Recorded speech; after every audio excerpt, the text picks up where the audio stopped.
Hello friends, welcome to YouTube channel. मैं हिमांशु आपका स्वागत करता हूं हमारे इस यूट्यूब चैनल पर। दोस्तों, अभी तक जो हमने देखा था, जो वीडियो हमने देखा, लास्ट वीडियो के अंदर हम क्या पढ़ चुके हैं? लास्ट वाली वीडियो के अंदर हम एक सिद्धांत देख चुके हैं। कौन सा? उस सिद्धांत का नाम था क्षेत्रवाद का सिद्धांत। ठीक है ना, जिसे आप अलग अलग नाम भी हमने देखे थे, उनके उपनाम क्या क्या देखे थे। जैसे उनके उपनाम देखे थे हमने फील्ड थ्योरी, प्राकृतिकवाद का सिद्धांत, और सबसे मेन वेक्टर थ्योरी जो हमने देख लिया था, और जिनके प्रवर्तक कौन थे? कर्ट लेविन थे, जिन्होंने 1917 में वो सिद्धांत दिया था। ठीक है, उसको हमने एक, ये मान लीजिए, एक इक्वेशन के फॉर्म में भी हमने उस सिद्धांत को देख लिया था कि इक्वेशन फॉर्म में वो सिद्धांत क्या कहता है। उसके बाद हमने उसका शैक्षिक निहितार्थ भी देख लिया था। आज इस वाले वीडियो के अंदर हम देखेंगे एक और जो नया सिद्धांत है, उस सिद्धांत को देखेंगे, जिस सिद्धांत का नाम है बांडुरा का सामाजिक अधिगम का सिद्धांत। जी हाँ दोस्तों, अगर दोस्तों देखो क्या है कि वीडियो चालू करने से पहले मैं आपको बता दूं, आपको अगर वीडियो लंबा लगता है तो आप इसे 1.5 के, जो हर बार मैं बोलता हूँ, मल्टीप्लाई पर उसको चालू कीजिए। उस वीडियो को आप जल्दी देख सकते हैं, इससे आपके समय की बचत होगी। ठीक है ना दोस्तों, अब देखते हैं आज हम जो नया सिद्धांत जो देखने वाले हैं, उस सिद्धांत का नाम है बांडुरा का सामाजिक अधिगम का सिद्धांत। बांडुरा का सामाजिक अधिगम का सिद्धांत। एक्चुअल में बांडुरा का सामाजिक अधिगम का सिद्धांत कैसे है? क्योंकि ये जो वैज्ञानिक थे बांडुरा, ये एक अमेरिकी वैज्ञानिक थे। कौन से वैज्ञानिक थे दोस्तों? ये एक वैज्ञानिक थे, ये अमेरिकी वैज्ञानिक थे। ठीक है ना। उसके बाद इन्होंने क्या है कि सामाजिक व्यवहार, मतलब जो किसी भी बालक का, किसी भी प्राणी का जो व्यवहार होता है, मतलब सामाजिक रूप से प्रभावित होता है, तो इन्होंने सामाजिक रूप से व्यवहार का अध्ययन किया और उसके बाद इन्होंने अपना सिद्धांत दिया, जिसे बांडुरा का सामाजिक अधिगम का सिद्धांत नाम दिया गया। ठीक है ना। ये अमेरिका के वैज्ञानिक थे और इनके सिद्धांत, जो इनके उपनाम क्या क्या थे, इनके सिद्धांत के उपनाम हम देखते हैं। जैसे देखो, आप पहला तो ये देख सकते हैं मॉडलिंग थ्योरी। सबसे पहले तो आप ये देख लीजिए मॉडलिंग थ्योरी। मॉडलिंग थ्योरी कैसे है? क्योंकि ये बताते हैं कि जैसे कोई मॉडल होते हैं तो उनको देखकर हम अनुकरण करते हैं उनका। मान लीजिए कोई एक ऐसा व्यक्ति है, कोई ऐसी पर्सनैलिटी है, या फिर आप कई बार ये देख लीजिए कि कोई सेलिब्रिटी होता है, तो हम उस सेलिब्रिटी को देखकर भी उनका ये देखते हैं कि हमारे में भी वैसा ही व्यवहार हो, है ना। उनको देखकर जो हम अनुकरण करते हैं उनके व्यवहार का, तो दूसरा नाम ये हो सकता है आपका अनुकरण का सिद्धांत, है ना, अनुकरण सिद्धांत।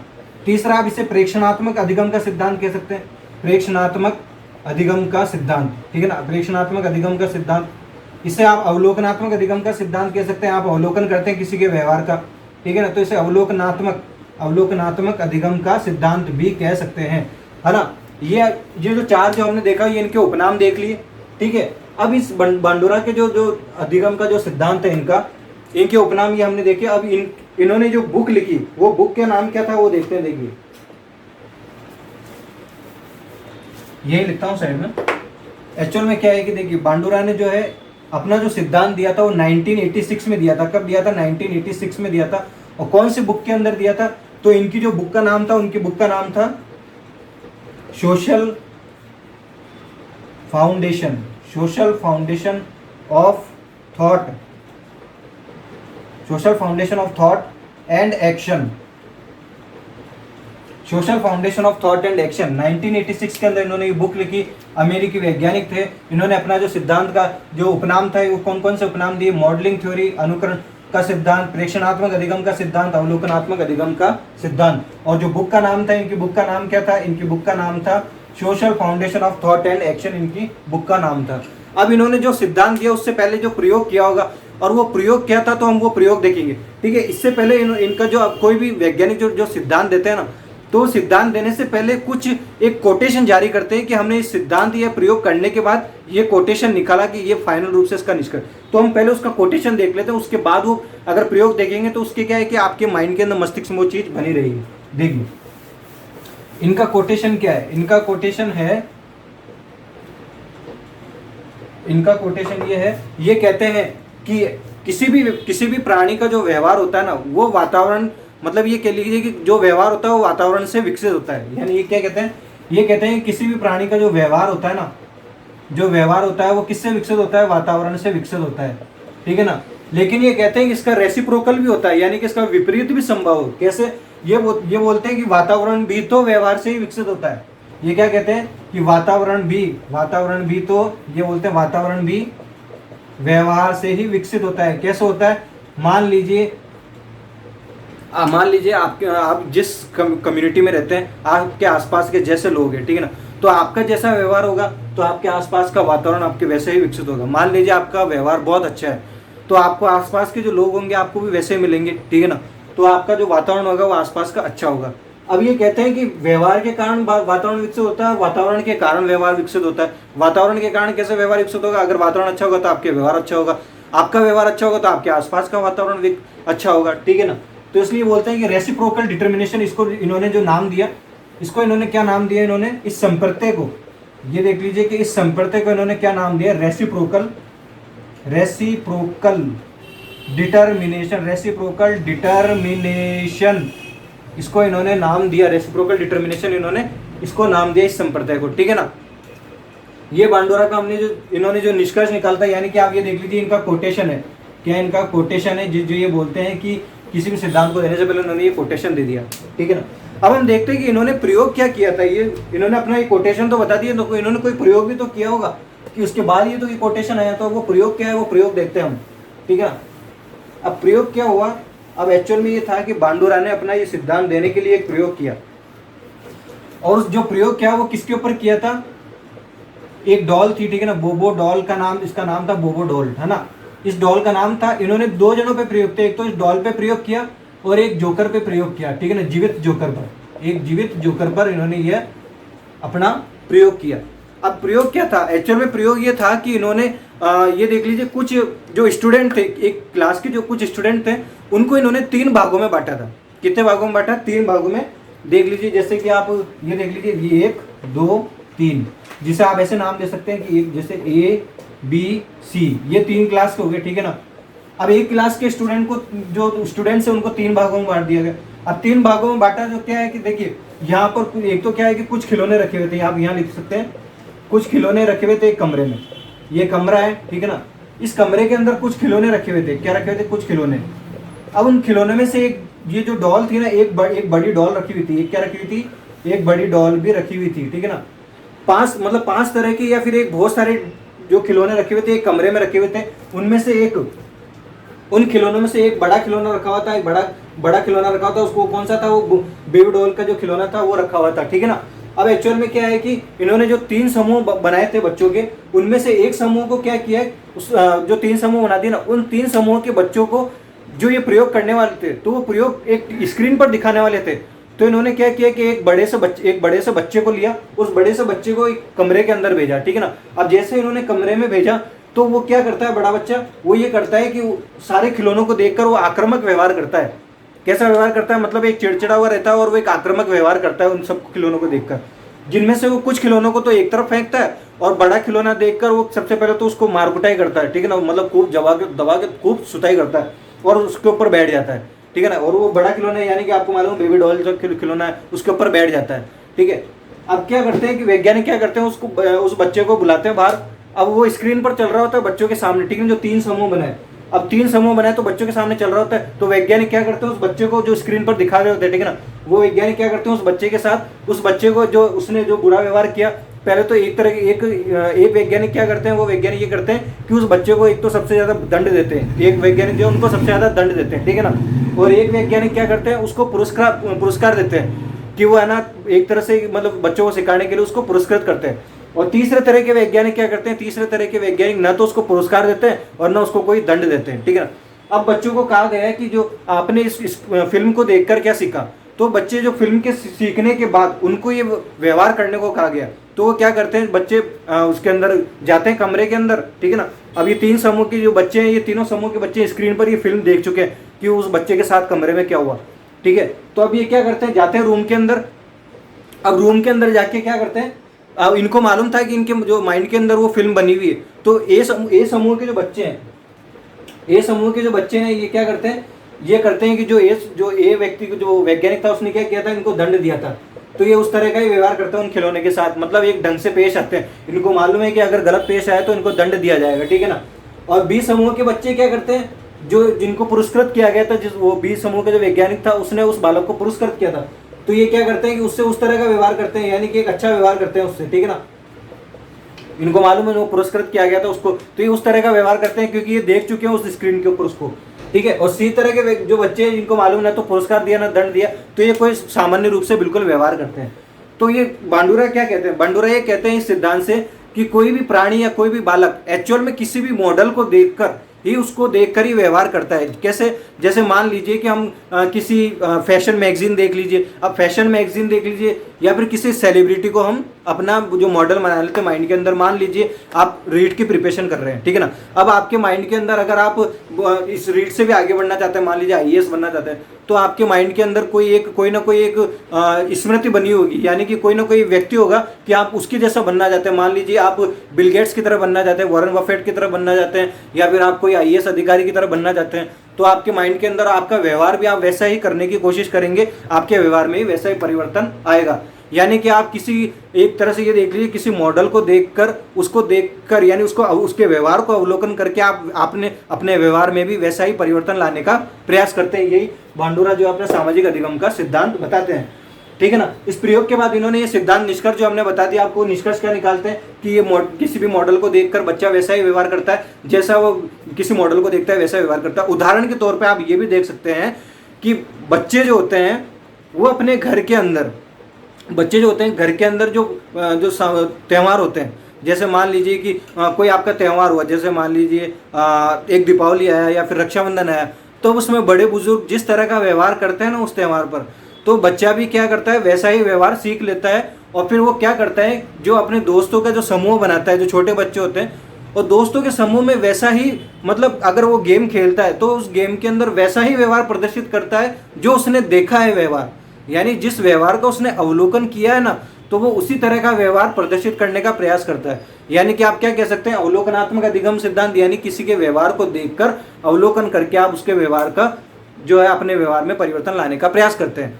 ठीक है, क्या है कि देखिए बांडुरा ने जो है अपना जो मॉडलिंग थ्योरी थी ना, इसको इन्होंने इस प्रक्रिया को, यानी कि जो मॉडलिंग रूप से हम व्यवहार करते हैं, इसको इन्होंने 4 भागों में बांटा। कितने भागों में बांटा? 4 भागों में। देखिए कैसे, ये 4 भागों में ऐसे बांटते हैं,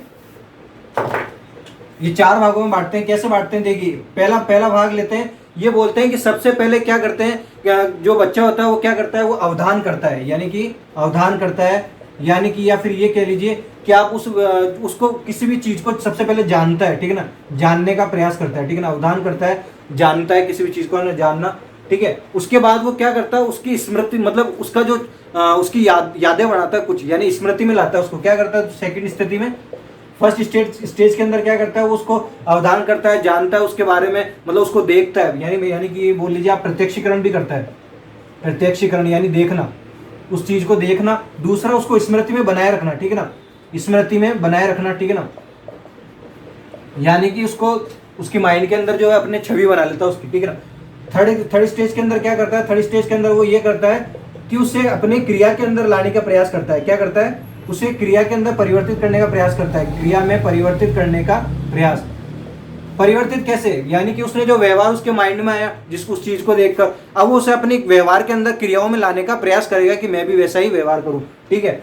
फोर्थ टाइम यानी फोर्थ स्टेज में क्या करेगा, फोर्थ स्टेज में वो ये करेगा कि वो उस व्यवहार को, हो सकता है बाद में भविष्य में उसको पुनर्बलन प्रदान करे, वो अपने आप को वही व्यवहार करने के लिए क्या करे, वो अपने आप को पुनर्बलन यानी कि मोटिवेट, उस व्यवहार को करने के लिए स्वयं को मोटिवेट करे, यानी पुनर्बलन प्रदान करे, ठीक है ना। तो ये हो गया आपके बांडुरा को, जो इन्होंने जो 4 भागों के अंदर अपनी क्या है मॉडलिंग थ्योरी को इन्होंने, मॉडलिंग थ्योरी की प्रक्रिया, मॉडलिंग की प्रक्रिया को इन्होंने 4 भागों में बांटा। कितने भागों में? 4 भागों में, जो आपके सामने है, ठीक है। अब ये देखते हैं कि हम जो बांडुरा ने है ना, वो अपना जो सिद्धांत दिया था उसके अंदर कुछ प्रक्रियाएं भी बताई थी। क्या बताई थी वो देखते हैं। व्यक्ति जो है ना, वो बांडुरा कहते हैं कि व्यक्ति अपने आप को जो संतुलित करता है ना किसी भी व्यवहार में, वो एक उसकी प्रक्रिया होती है संतुलन की। क्या होती है? एक प्रक्रिया होती है। तो संतुलन की प्रक्रिया क्या है देखिए, बांडुरा संतुलन की एक प्रक्रिया बताते हैं। क्या बताते हैं? प्रक्रिया बताते हैं। जी हाँ दोस्तों, संतुलन की क्या बताते हैं?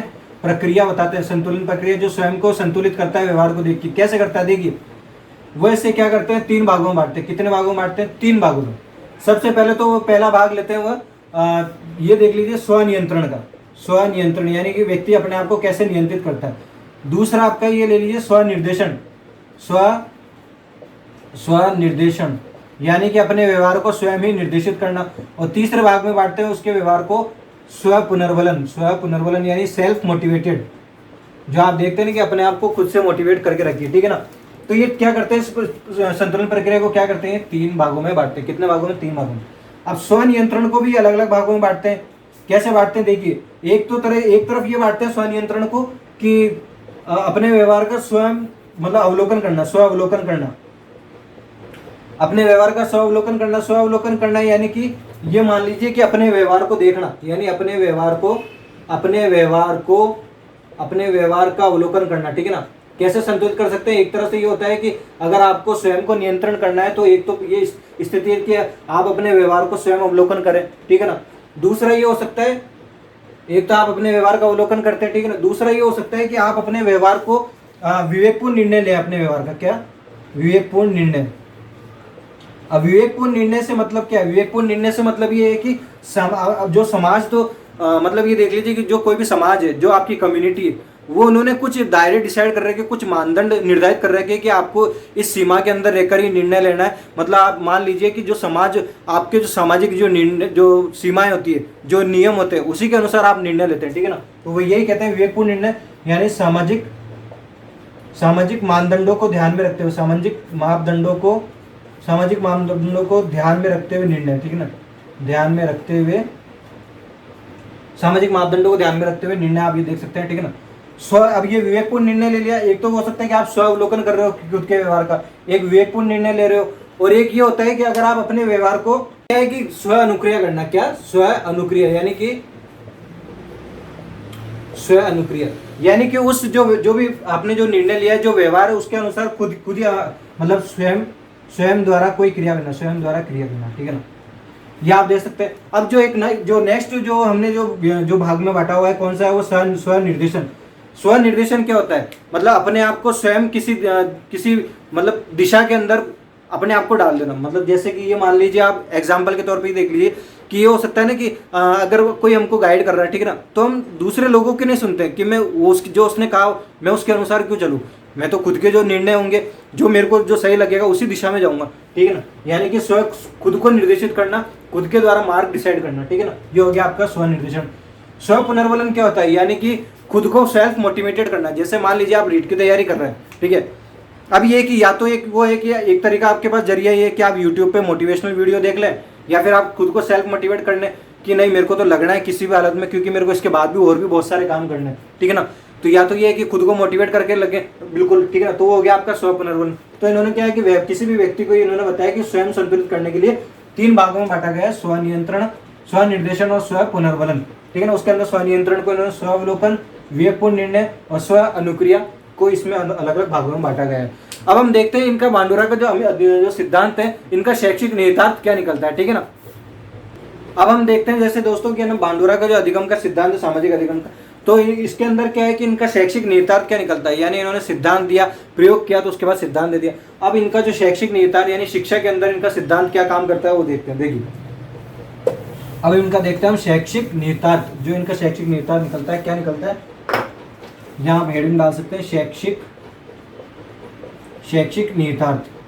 अब शैक्षिक निहितार्थ क्या निकलता है, शैक्षिक निहितार्थ ये निकलता है, बांडुरा कहते हैं कि किसी भी टीचर को बालक के सामने एक आदर्श प्रतिमान यानी एक अच्छा मॉडल प्रस्तुत करना चाहिए। यानी कि बालक के सामने, यानी ये देख लीजिए, बालक के सामने एक अच्छा प्रतिमान यानी मॉडल प्रस्तुत करे, एक अच्छा प्रतिमान प्रस्तुत करे, क्योंकि बालक क्या है कि उसी को देखकर अनुकरण करके व्यवहार सीखेगा, ठीक है ना, ठीक है। दूसरा आप ये देख सकते हैं कि ये कहते हैं कि बालक के अंदर स्वयं में अच्छा या बुरा, कि उसके लिए क्या अच्छा है या क्या बुरा है, उसमें इतनी निर्णय करने की क्षमता नहीं होती अगर वो बालक छोटा है, ठीक है ना। तो एक टीचर को ये चाहिए कि वो उसे एक मार्गदर्शन प्रदान करे, एक अच्छा मार्गदर्शन दे, ठीक है ना। यानी कि इसके अंदर शिक्षक की भूमिका क्या हो गई, एक मार्गदर्शन वाली भूमिका भी हो गई, यानी कि उसका बालक का अच्छा मार्गदर्शन करे, ठीक है ना, अच्छा मार्गदर्शन करे, यानी कि उसे अच्छा बुरा क्या है उसके बारे में ज्ञान प्रदान करे, अच्छा मार्गदर्शन करे। तीसरा, एक टीचर को ये चाहिए कि वो बालक के अंदर एक अच्छे गुण विकसित करे। अच्छे गुण कैसे, कि यानी परिश्रम करना, परोपकार रहना, विनम्र रहना, आदर करना, सबका बुजुर्गों का आदर सम्मान करना, छोटों को प्रेम देना, ठीक है ना, ऐसे अपने गुण विकसित करे। तो उसके लिए क्या चाहिए कि वो बालक को उसी दिशा के अंदर एक मतलब अच्छे गुण विकसित करे। यानी कि ये कह लीजिए कि आप बालकों में अच्छे गुण विकसित करना, बालकों में अच्छे गुण विकसित करना। अच्छे गुण कैसे हो गए, यानी कि आदर करना, सम्मान करना, परोपकार रहना, विनम्र रहना, ऐसा आप बालकों के अंदर अच्छे गुण विकसित कर सकते हैं अगर अच्छा मॉडल बालक के सामने प्रस्तुत किया है, ठीक है ना।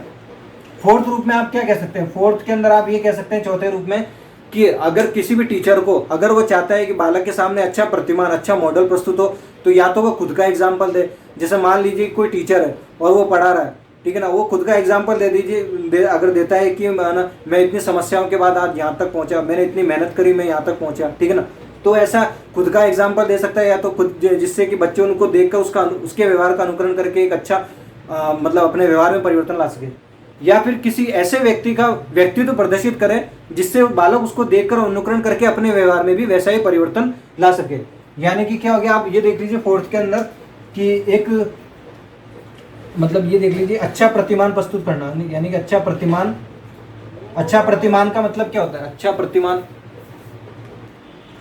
यानी कि क्या है कि बांडुरा ने क्या कहा कि यानी कि किसी भी टीचर को क्या है कि अच्छा प्रतिमान प्रस्तुत करना चाहिए, यानी अच्छा प्रतिमान बोल दीजिए, या फिर ये कह लीजिए कि एक अच्छा संदेश प्रस्तुत करना चाहिए, या फिर यूं कह लीजिए कि दृढ़ निर्णय लेने वाले हैं, जो दृढ़ संदेश या निर्णय जैसे संदेश उनके सामने प्रस्तुत करने चाहिए, जिससे क्या है कि उनका अवलोकन करें, उनके व्यवहार को देखकर अपने भी व्यवहार में वैसा ही परिवर्तन लाए। इसलिए कहा जाता है कि किसी भी बालक के सामने एक अच्छा से अच्छा प्रतिमान प्रस्तुत करें, क्योंकि कहा जाता है कि बालक वही सीखता है जो वह देखता है। क्योंकि आपको भी मालूम है, अगर आपने घर में से अगर जब आप छोटे थे, आपके जो संस्कार, आपके जो व्यवहार है, मैक्सिमम वही व्यवहार, वही संस्कार है जो आपने बड़ों से सीखे हैं, जो उनको देखकर आपने अवलोकन किया है, वही आपके व्यवहार है। इसलिए कहा जाता है कि अच्छा प्रतिमान प्रस्तुत करें।